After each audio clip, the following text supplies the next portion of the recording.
we're working on the garden and the grounds. This is a property that was always a mystery to the people of Antigua and Barbuda, and I'm sure that tourists didn't even know it existed. And the current administration and the Governor General have decided to, instead of building walls, to actually tear down their wall and invite the public to come in and learn about the history and the culture of Antigua and Barbuda.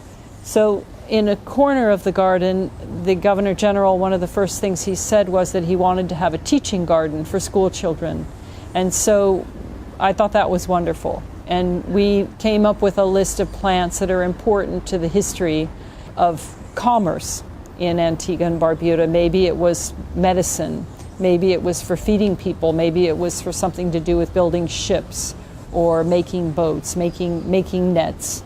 And we came up with a list of those plants and are working on very beautifully designed signs. And this tree, Grandma Aki, can you tell me the name of it? This is a lignum vitae. Ah, what's special about it? This is, in the first place, everybody should have a tree like this in their yard. The leaves and the flowers, here's the flower there. The leaves and the flowers are tonic. Boiling water. So this is the 6 leaves in That's right, in boiling water. Boiling water. We always have to use boiling water because hot water won't cut it. Okay. So the bark of this, in the olden days, traditionally, they use this for VD, for curing. They boil the bark, and it would cure that. Within a couple of days, everybody will be fine. This plant is called black dog.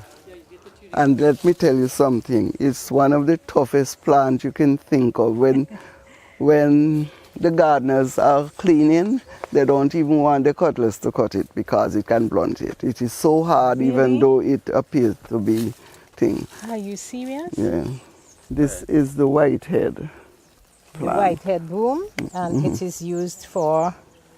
As a tea. As a tea for what particular ailments? For inflammation? Inflammation. Yeah, particularly cold. if you have a very bad cough. Yeah. It serves as an expectorant. And decongestant too. It clears you up. Yes, clears you up.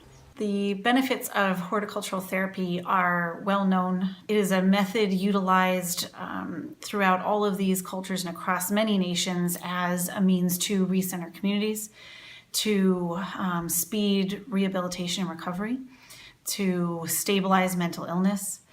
And my involvement in this project and my ability to help bring this type of treatment to the island nation of Antigua and Barbuda has been unbelievably fulfilling. Foster is implementing all of the design work at Government House, and we're working with all kinds of interesting plants. And our number one rule, which came from Foster, which was everything had to be grown on the island. Yes.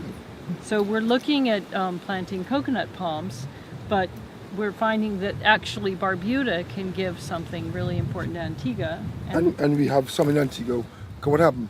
The normal coconut tree will die. They will get the yellow. It's called lethal yellowing. Yeah. But the dwarf coconut tree can withstand for a number of years. So Barbuda is giving back to Antigua, which is really cool. And I can't wait till we get that donation for Government House for the kitchen. And also in Government House, when you have those trees, we can say is native.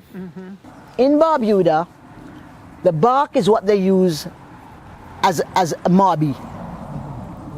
They use the bark. And the marby meaning a drink. A drink, that's right. You take the bark and you soak the bark. You boil the bark. Strain it, and then you sweeten and then drink that's it. Right, to taste. It's a bit bitterish, but it has a really great flavor. Is there any benefit to drinking this marby? Well, it cleans the system. Okay. So it's refreshing and it cleans the system. Okay. Now, in the olden days too, they use the wood to in the hull of the boat, to make the hull of the boat. Any special reason why they would use this wood and not any Because it's very hard. It's the nickname for this is ironwood. This is the neem, and it is also used as a blood pressure tea. It's tea, people call it. We've had a beautiful experience here, and I'd really like to thank Lady Walter for showing us around her garden and pointing out many of the wild medicinal herbs that are used to keep her and her family healthy.